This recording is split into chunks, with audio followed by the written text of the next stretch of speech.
मसीह खुदावन में आज के सुबह आप सब पर सलामती हो। मैं पास्टर सुहेल जॉन एक बार फिर मॉर्निंग डिवोशन के साथ आप सबकी खिदमत में हाजिर हूँ। और इस पॉम संडे के मौका पर आज सुबह हम मुकद्दस यूहन्ना की अंजील उसका 12वां बाब और उसकी 12 और 13 आयतें मुकद्दसा से खुदा के कलाम को लेंगे। और आज सुबह का हमारा टॉपिक है यीशु से मिलने की तैयारी। यरूशलेम में जो लोग थे, जब उनको ये पता चला कि खुदावन यीशु मसीह यरूशलेम में आ रहे हैं, तो वो यीशु से मिलने की तैयारी करने लगे। मेरे बहनों भाइयों, खुदावन यीशु मसीह लाजर को जिंदा करने के बाद यरूशलेम शहर में दाखिल हो रहे थे और खुदावन यीशु मसीह के साथ एक बहुत बड़ी भीड़ थी जो उसके साथ साथ थी। आगे जो इस्तकबाल करने वाले थे वो भी एक बहुत बड़ी भीड़ थी और उनका जो मकसद था वो ये मकसद था कि वो यीशु मसीह से मिलना चाहते थे। वो उस निजात दहिंदा से मिलना चाहते थे जिसने लाजर को जिंदा किया, जिसने बड़े बड़े काम किए। यरूशलेम के लोग उस बादशाह का इंतज़ार कर रहे थे जो वाकई हकीकी बादशाह था, क्योंकि उस वक्त के जो बादशाह थे वो बादशाह जुल्म करने वाले, टैक्स लेने वाले, और उनकी बादशाहत के अंदर सुकून और इत्मीनान नहीं था। इसलिए ये लोग यीशु से मिलने की तैयारी करने लगे और यीशु से मिलने के लिए इन्होंने अपने आप को पेश किया। और आज की सुबह मैं आपको बताना चाहता हूँ मेरे बहनों भाइयों, इन्होंने यीशु से जो मिलने की तैयारी कर रखी थी उसमें सबसे पहले इनके हाथों में खजूरों की डालियाँ थीं। उस दौर में जब किसी बादशाह का वेलकम किया जाता तो उनको खजूरों की डालियों के साथ वेलकम किया जाता। और आज सुबह मैं आपको बताना चाहता हूँ, ये दूसरे बादशाहों से अजीम बादशाह है। वो बादशाह दुख देने वाले हैं, लेकिन ये बादशाह शिफा देने वाला, रहाई देने वाला है।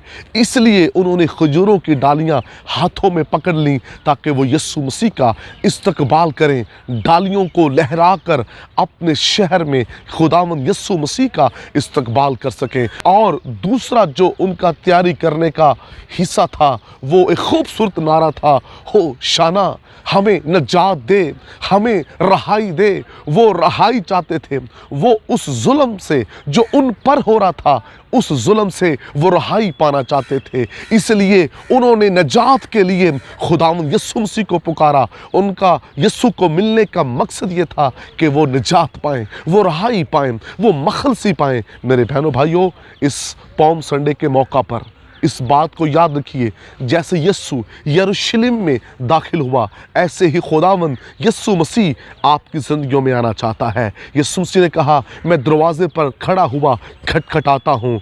याद रखिए, सिर्फ नारे लगा लेना या अपनी गलियों से बाहर निकलकर खजूरों को लहरा लेना काफ़ी नहीं है। सबसे बड़ा काम यह है आप यीशु मसीह को अपने दिल में जगह दें। जिस तरह यरूशलेम के लोगों ने जहां वेलकम किया और उन्होंने उसको अपना हकीकी बादशाह मान लिया, आज सुबह आप भी खुदावंद यीशु मसीह को अपना हकीकी बादशाह माने, ताकि आपकी ज़िंदगियों में सिर्फ और सिर्फ खुदावंद यीशु मसीह की हुक्मरानी हो। आपकी ज़िंदगियों पर इख्तियार सिर्फ खुदावंद यीशु मसीह का हो। और आज सुबह अपने दिल खुदावंद यीशु मसीह को दें। जब आप अपने दिल खुदावंद यीशु को देंगे और उसको अपना हकीकी बादशाह तस्लीम करेंगे, तो फिर ये एतवार आपके लिए बरकत का होगा। फिर आप अपनी ज़िंदगी में खुदा की बड़ी कुदरत को देखेंगे। हर साल लोग इस त्यौहार को मनाते हैं, सिर्फ नारों की हद तक डालियां लहराते हैं और उसके बाद वो समझते हैं कि ये त्यौहार गुजर गया और दूसरे साल के त्यौहार का इंतज़ार करते हैं।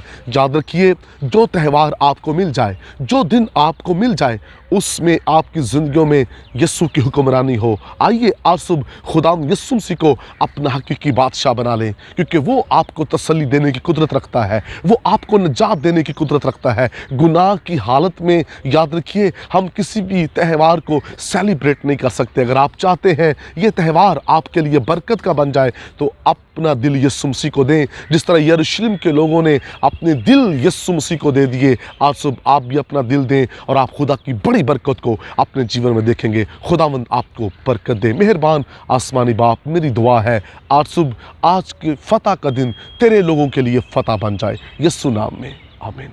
तक हमारा चैनल सब्सक्राइब नहीं किया तो अभी सब्सक्राइब करें और बेल आइकॉन को क्लिक करके हमारी लेटेस्ट वीडियोस के बारे में अपडेट जानें।